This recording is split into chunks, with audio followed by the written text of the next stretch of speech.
Hi guys, welcome back to all of you. ये class 10th के लिए जो कल आपका पेपर होने वाला है इंग्लिश का, तो इसमें हमने मोस्ट एक्सपेक्टेड क्वेश्चन लिए हैं जो आने वाले हैं।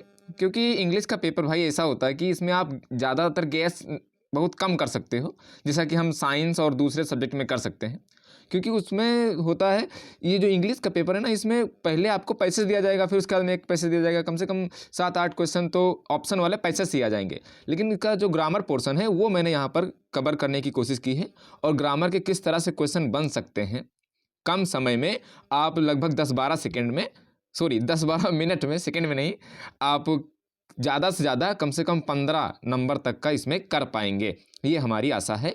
आइए हम वीडियो को शुरू करते हैं, और इसके बाद में आप लोग इसको एनालिसिस करने के बाद में फिर देखेंगे कि आप कुछ जो पेपर में जाएंगे तो वहाँ पर आपको कुछ ना कुछ थोड़ा सा कॉन्फिडेंस, देखो पेपर जो देना अलग चीज़ होता है, लेकिन आप उससे पहले आपका कॉन्फिडेंस लेवल हाई होना चाहिए। क्योंकि अगर कॉन्फिडेंस आपका हाई है तो क्वेश्चन जो नहीं आता है उसको भी आप अटेम्प्ट करने का प्रयास करेंगे, और कुछ ना कुछ चीज़ें आपके माइंड में स्ट्रक्ट करेंगी, सूझेंगी।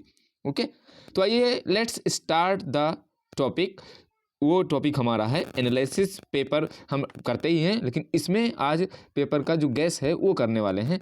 पेपर कैसा आने वाला है ये इंपॉर्टेंट है भाई, इसको देख के जाना आप लोग, ज़रूरी है। तो आइए बिना किसी देरी के शुरू करते हैं। लिखा हुआ है चेंज द फॉलोइंग। एक डायरेक्ट इनडायरेक्ट पक्का आने वाला है, एक सिंपल आ सकता है। देखो ये मैंने डायरेक्ट इनडायरेक्ट की वीडियो बना दी है, उसको आप डबल स्पीड में करके देख सकते हैं वहाँ से, या तो यहाँ समझे। देखो यहाँ पर सामान्य तो आप लोगों ने पढ़े ही हैं, लेकिन यहाँ पर जो क्वेश्चन वर्ड वाला है ये हम दिखा रहे हैं आपको। यहाँ पर देखिए क्वेश्चन वर्ड वाला, क्वेश्चन वर्ड से जोड़ा गया है। तो जब भी आपको क्वेश्चन वर्ड वाला आएगा, दो तरह का होता है, WH टाइप और यस आर नो टाइप। तो यहाँ पर WH टाइप है, क्योंकि WH टाइप इसलिए बोलते हैं क्योंकि क्वेश्चन वर्ड से ही जोड़ा जाता है, क्योंकि सब भी क्वेश्चन वर्ड में WH होता है।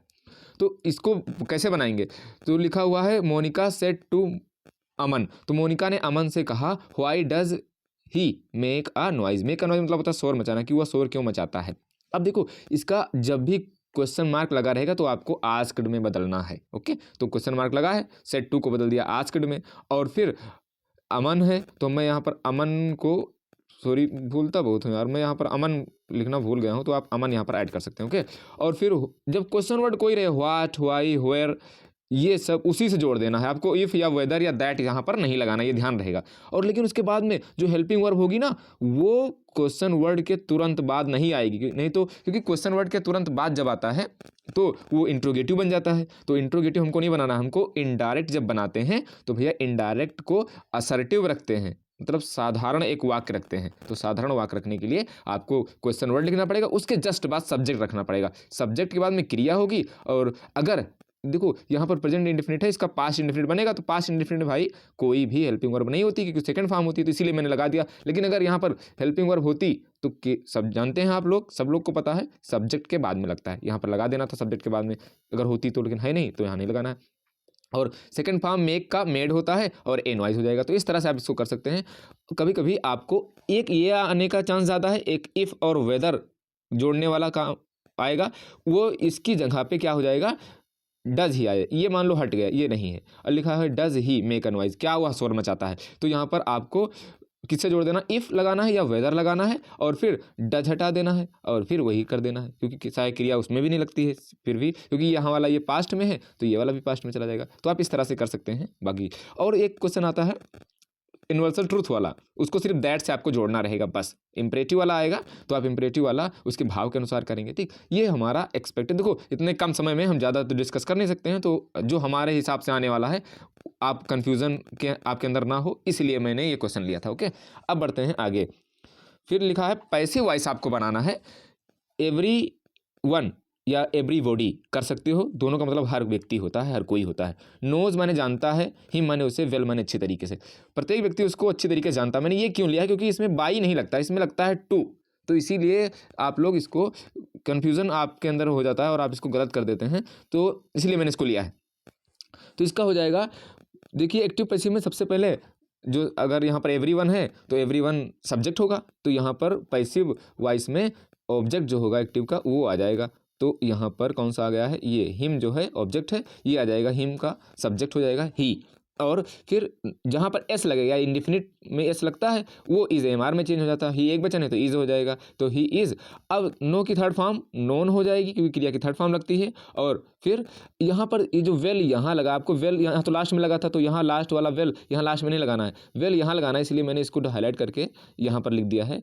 तो he is known well to everybody या एवरीवन। तो ये यहाँ पर जो टू लगा है, ये बाई के स्थान पर टू लगता है। जब नो शब्द आएगा, ही, आई नो हिम या फिर ही नो मी वेल, ऐसे करके आ जाएगा, तो आपको वाई नहीं टू लगाना है, ये ध्यान में रहे। और एक साधारण तो इसके आप लोगों ने पढ़े हैं, किसका कैसे किस में चेंज होता है। और फिर हु हैज़ सीन हिम, उसे किसने देखा है। अब इसका पैसिव बनाना है, तो हु से अगर आएगा तो उसको करना है बाई होम से शुरू करना है, बाई होम। अब हैज़ है तो बाई होम के बाद में यहाँ पर भी है, क्योंकि पैसिव वॉइस में जैसा होता है सेंटेंस वैसा है। क्वेश्चन मार्क है तो यहाँ भी क्वेश्चन मार्क होगा, लेकिन इनडायरेक्ट में ऐसा नहीं होता है, ठीक। तो हो जाएगा हु हैज़ सीन हिम, तो बाई होम। आपको पता है हैज़ जब होता है तो हैज़ बीन है बीन में हो जाता है, तो हैज़। और फिर जब डबल हेल्पिंग वर्ब होती है, जैसे हैज़ बीन और हैव बीन या फिर बीइंग लग जाता है, तो उसके साथ में कर्ता बीच में होता है और एक वर्ब हेल्पिंग वर्ब पहले, एक हेल्पिंग वर्ब बाद में होती है। तो हो by whom has he been seen, okay, यानी वह किसके द्वारा देखा जा रहा है या देखा गया, ओके। फिर नेक्स्ट क्वेश्चन है हमारा प्रीपोजिशन का, आपके लिए क्वेश्चन आएगा। तो प्रीपोजिशन हमने ज़्यादा बड़ा ना करके सिर्फ लिख लिए हैं और इसके बारे में आपको बता दें ताकि आपको कन्फ्यूजन ना हो, आप कम समय में अधिक जानकारी प्राप्त कर लें, ठीक। देखो इन है तो इन का प्रयोग होता है किसी चीज़ के अंदर के लिए। अगर कोई चीज़ अंदर है तो उसके लिए इन लगाया जाता है, या मे के लिए। अंदर है, स्थिर अवस्था में है, जैसे boys are in the class या फिर the pen is in the box, तो इन लगाते हैं इसके लिए। और इन लगाया जाता है सन, यानी सम जो वर्ष दिए जाते हैं उसके साथ में। इसे लिखा है Mahatma Gandhi was born in 1869, तो 1889 में, तो उसके लिए इन लगाया जाएगा, ठीक। फिर इनटू लगता है गतिशील के लिए, कोई अगर चीज़ गतिशील है तो उसके लिए इनटू लगाया जाता है। जैसे put this pen into your pocket, तो पेन को जब रखोगे तो उस समय वो गतिशील होगी। या फिर इसके लिए बोलते हैं कि माध्यम चेंज होता है, माध्यम बदले, जैसे एयर से आपके पॉकेट में आ रहा है तो पॉकेट है नो कंटेंस एयर, तो यहाँ पर चेंज हो रहा है, क्या, मीडियम चेंज हो रहा है, माध्यम चेंज हो रहा है, ये हो सकता है। और फिर इनटू एक चीज़ याद रखें, इंटर के साथ में इनटू नहीं लगता। जैसे अध्यापक कमरे में प्रवेश कर रहे हैं तो वहाँ पर इंटर के साथ इनटू, इंटर माने प्रवेश करना, वहाँ पर इनटू नहीं लगेगा, ठीक। तो ये आपको ध्यान रखना है, इंटर किसके साथ में जो इनटू है ये इंटर के साथ में नहीं लगेगा। फिर है ऑफ। अच्छा, ऑफ का प्रयोग हो, ऑफ माने होता है का, लेकिन अगर किसी बीमारी से कोई व्यक्ति मरता है, ये सामान्य क्वेश्चन है, हाई स्कूल में भैया पूछा ही जाता है, अक्सर पूछा जाता है, आपकी बार भी संभावना है कि कोई व्यक्ति अगर किसी बीमारी से मरता है तो उसके लिए ऑफ लगाते हैं। जैसे ही डाइड, वह मर गया, of cholera, of cancer, of कोविड-19, तो कोई बीमारी है उससे मरेगा तो ऑफ लगाएंगे, फ्रॉम नहीं लगाना। जैसे वो कॉलरा से मर गया, वह कैंसर से मर गया, तो ही डाइड फ्रॉम कैंसर दे देंगे ऑप्शन में, तो आपको क्या लगाना है, ऑफ कैंसर। किसी बीमारी से मरे तो ऑफ, अगर किसी दूसरे कारण से मरे तो फ्रॉम लगाते हैं। वैसे फ्रॉम का अर्थ होता है किसी चीज़, जो फ्रॉम है यहाँ पर अगला, इसका मतलब होता है किसी चीज़ से कोई वस्तु दूर हो रही, तो वहाँ पर फ्रॉम लगाएंगे। जैसे आई come from, I came from, या मैं आया हूँ कहाँ से, या आई कम फ्रॉम तो मैं आता हूँ, मार्केट, मुंबई, स्कूल, ये लगाएंगे जब किसी वस्तु से आप दूर हों। लेकिन वहीं किसी वस्तु से आप जुड़ेंगे तो उसके लिए टू लगाते हैं, ठीक। जैसे आई गो टू, डेस्टिनेशन, लक्ष्य के लिए टू लगाते हैं, किसी चीज़ के पास आप जा रहे हैं, आई गो टू स्कूल, इस तरह से टू आप पढ़ें। और एक विथ और बाई में कन्फ्यूज़न होता है, और विथ बाई जो है वो इंपॉर्टेंट है, ये पूछे जाते हैं। तो विथ कहाँ लगता है, तो विथ लगता है, एक चीज़ आपको ध्यान रखना है, ये अक्सर पूछा जाता है, विथ लगाया जाएगा भैया, ये अगर कोई किसी व्यक्ति के साथ आप एग्री हो रहे हैं, एग्री माने होता है सहमत होना, ठीक। किसी व्यक्ति के साथ एंग्री हो रहे हैं, एंग्री माने होता है गुस्सा होना, ठीक। या फिर किसी व्यक्ति से आप सहमत हैं, एंग्री हैं या डिसएग्री हैं, तो उसके साथ में क्या लगाना है, विथ लगाया जाता है। अगर किसी व्यक्ति के साथ आप संतुष्ट भी, सेटिस्फाइड विथ भी लगाया जाता है, तो विथ उसके साथ लगाते हैं कि जब किसी व्यक्ति के साथ एंग्री या एग्री होते हैं तब, यहाँ पर वाई होगा भैया। और फिर नेक्स्ट में हम लोग ये विथ जो होगा वो लगाते हैं, आप किसी यंत्र से किसी कार्य को समाप्त कर रहे हैं, जैसे कुल्हाड़ी से किसी चीज़ को काट रहे हैं आप, तो यू कट द वुड यानी आपने लकड़ी काटी जो है वो लकड़ी किससे काटी है, विथ एक्स, तो वहाँ पर विथ लगाया जाएगा ना कि बाई। ठीक, तो ये ध्यान में रहे आपको। बाई कहाँ लगाते हैं, बाई किसी के द्वारा जब काम को समाप्त किया जाए तब उसके लिए बाई लगाते हैं। ये अधिकतर परिवहन के लिए लगाते हैं, जैसे by train, by bus, by car, इसके लिए बाई का प्रयोग करते हैं। ठीक, तो ये आप सामान्य चीज़ें हैं, आप इतने से आप में क्वेश्चन आ जाएगा, आप इतना समझ लें बस, यहाँ से क्वेश्चन फंसने वाला। ये मिटा रहे हैं हम और फिर बढ़ रहे हैं किसकी ओर, एट और ऑन की ओर। तो भैया एट मतलब होता है पर, जब कोई चीज़ आंशिक रूप से किसी वस्तु पर, जैसे मैं आपके दरवाजे से, मैं आपके घर को गया और आप घर के अंदर हैं यार, अलग कहीं पर आप हैं, तो मैं बोल रहा हूँ कि आप, मैं आपके दरवाजे पर खड़ा हूँ यार, आप कहाँ हो, तो आपके दरवाजे पर मैं चढ़कर तो खड़ा नहीं होता हूँ, दरवाजे पर आंशिक रूप से खड़ा होता हूँ सामने। जैसे गाड़ी प्लेटफार्म पर आ गई है तो एट प्लेटफार्म लगाना, प्लेटफार्म में थोड़ा ना चढ़ जाती है, वो तो रेल के ट्रैक पर रहती है ना गाड़ी। तो इस तरीके से जब आंशिक रूप से कोई वस्तु किसी वस्तु पर होती है तो एट लगाते हैं। ओके, और एट लगाते हैं किसी छोटे स्थान के लिए, एट लगाते हैं समय के लिए, I will meet you at 8 AM, मैं आपको 8 बजे मिलूंगा सुबह। तो एट लगाते हैं किसके लिए, समय के लिए भी एट लगाया जाता है। ऑन कहाँ लगाते हैं भैया, ऑन लगाते हैं कोई वस्तु पूरी तरीके से उस पर रखी है, जैसे the book is on the table, तो टेबल पर वस्तु जब रखी है तो वहाँ पर ऑन लगाएंगे। और फिर ऑन लगाते हैं भैया डेट और डे के लिए, on Monday, okay, on Sunday, on 28 जनवरी, 26 जनवरी, तो इनके सब के लिए क्या लगेगा, ऑन लगेगा। ठीक, ये डेट के लिए और इस सब के लिए क्या लगता है, डेट और डे के लिए ऑन लगाया जाता है। ठीक, अब इसके बाद में कुछ आते हैं जैसे कन्फ्यूज़न वाले होते हैं। कन्फ्यूज़न वाले क्या, जैसे बिसाइड और बिसाइड्स आ जाता है, तो बिसाइड माने होता है बगल, कभी कभी आ जाता है तो देख लें, ये बिसाइड आ जाएगा, और एक होता है बी साइड्स, एस लग जाता है इसमें, तो बिसाइड्स माने होता है के अतिरिक्त, किसी चीज़ के अतिरिक्त, और बिसाइड मतलब होता है बगल। ठीक, फ्रंट माने आप जानते हैं सामने होता है, आफ्टर माने पीछे होता है, तो उसी के संदर्भ में वो यूज हो जाएंगे। ठीक, और फिर एक आ जाता है कभी कभी ओवर, ओवर मतलब होता है कोई चीज़ किसी चीज़ की क्या है,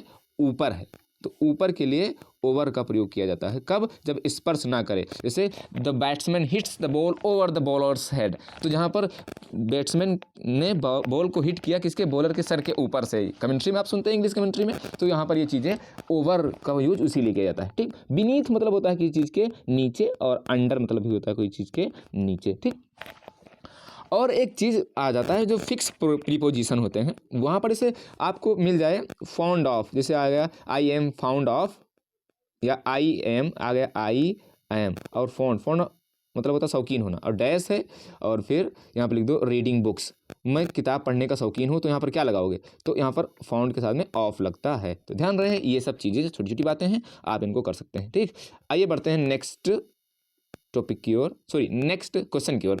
हमारा नेक्स्ट क्वेश्चन जो है भैया वो है एडजेक्टिव का, नहीं उससे पहले नाउन है। अच्छा, आपको ऑप्शन में पूछ दिया जाएगा कि कौन सा नाउन इसमें विद्यमान है, मतलब 4 ऑप्शन दिए जाएंगे, एक वर्ब हो सकता है, एक एडजेक्टिव हो सकता है, एक प्रीपोजिशन हो सकता है, उसमें पूछेगा कौन सा इसमें बताओ नाउन है, पार्ट ऑफ स्पीच बताना रहेगा।